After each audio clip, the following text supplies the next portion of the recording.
بسم اللہ الرحمن الرحیم اللہم صلی وسلم علی سیدنا محمد وعلی آل سیدنا محمد کما تحب و ترضی بان تصلی علیہ۔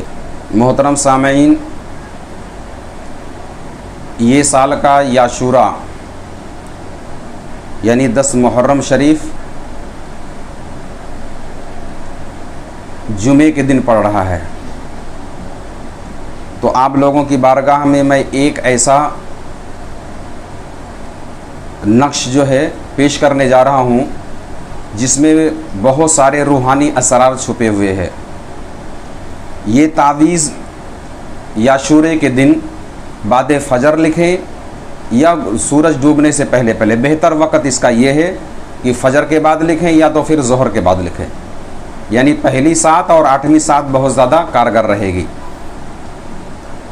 یہ تعویذ ہر کام کے لیے فائدہ مند ہے، چاہے آپ کسی کو کوئی بیماری لاحق ہو اس کے لیے لکھیں، یا تسخیر کے لیے لکھیں، یا بیماری سے شفا یابی کے لیے لکھیں، یا جو بھی کاروبار کی ترقی کے لیے لکھیں، یا حفاظت کے لیے لکھیں، جو بھی آپ کے مقاصد ہوں۔ یہ تعویذ تیار کرنے کے بعد آپ اپنے مقصد کو اس کے نیچے آپ کو تحریر کر دینا ہے، جس کا طریقہ یہ ہے: بحق کے یا بے حرمتی کا عین نقوش فلاں ابن فلاں کی روزی میں برکت ہو، یا اس کو اگر روزی اس کی تنگ ہو تو روزی میں برکت کے لیے لکھیں کہ بحق کے عین نقوش فلاں ابن فلاں کی روزی میں برکت ہو۔ اگر کوئی بیمار ہے تو نیچے لکھ دیں کہ اس کو بیماری سے شفا یابی ملے۔ اگر کوئی قرض دار ہے تو آپ اس کے نیچے یہ لکھ دیں کہ وہ اس کے قرضہ ادا کرنے کے اسباب بن جائیں۔ یعنی جو بھی مقاصد آپ کے ہوں، یہ وہ تعویذ ہے جو ہر ایک کام میں کام کرے گی۔ مقصد کوئی بھی ہو، تعویذ ایک ہی ہے۔ حفاظت کے لیے بھی یہی ہے، مرض سے شفا یابی کے لیے بھی یہی ہے، ترقی کاروبار کے لیے بھی یہی چیز ہے۔ یعنی جو بھی جتنے بھی مقاصد آپ کے ہو، ہر مقصد کے لیے آپ ایک ہی تعویذ استعمال کر سکتے ہیں۔ بہتر یہ ہے، شرط اس کی یہ ہے کہ یہ یاشورے کے دن تیار کیا جائے۔ تو جو افراد اس کو زیادہ سے زیادہ تیار کرنا چاہیں، تیار کر کے رکھ لیں، اور بعد میں بھی مریضی جو ان کے ضرورت مند آئیں ان کو تقسیم کر سکتے ہیں۔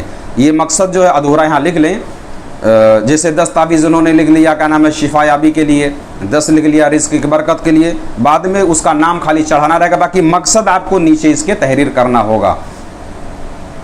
یہ نقش ایک یہ ہے، ایک مربع ہے، ایک مثلث ہے۔ اب اس میں دونوں تعویذوں کا میں نقشہ آپ کو دکھا دوں گا۔ یہ اس طریقے سے بھرنا، اس کی چال بھی میں آپ کو دکھا دیتا ہوں۔ آپ اس کو کیسے لوڈ کرو گے؟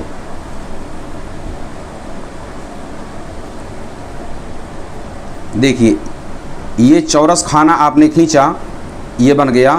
اس کے بعد یہ پہلا عدد آپ نے 6 بھرا، پھر ادھر آیا 7 بھرا، پھر ادھر 8 بنایا، پھر ادھر 9 بھرا، پھر ادھر 10، پھر ادھر 11، پھر ادھر 12، پھر ادھر 13، پھر ادھر 14۔ اس کے بعد دوسرا نقش بنے گا فوراً اس کے نیچے۔ یہ آپ نے اس کے کھانے تیار کر لیے۔ اس کے بعد 1 2 3 4 5 6 7 8 9 10 11 12۔ اب عین اور علی 1، عین 2، 3 عین، 4 عین۔ اب اس کے نیچے بحق کے عینی نقوش۔ اب آگے اس کے مقصد فلاں ابن فلاں کی روزی میں برکت ہو، فلاں ابن فلاں کا یہ کام ہو، جو بھی مقاصد ہو آپ اس کو تحریر کر لیں۔ اللہ نے چاہا تو اس کے روحانی اسرار مریض خود دیکھے گا اور احساس کرے گا۔ یعنی یہ وہ تعویذ ہے جو اکثر لوگوں نے اپنے سینوں کے اندر چھپا کے رکھا، راز رکھا۔ میں آپ کی بارگاہ میں پیش کر رہا ہوں۔ اس تعویذ کو چاہیں تو تیار کر کے اور اس سے فائدہ اٹھائیں۔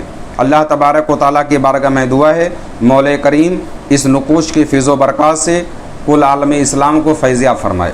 لکھنے کے لیے اس کیسے ہی لکھیں گے یا نہیں، لکھنے کے لیے بہتر تو یہ ہے کہ آپ زعفران سے رنگ تیار کر لیں، زعفران سے آپ رنگ تیار کر لیں،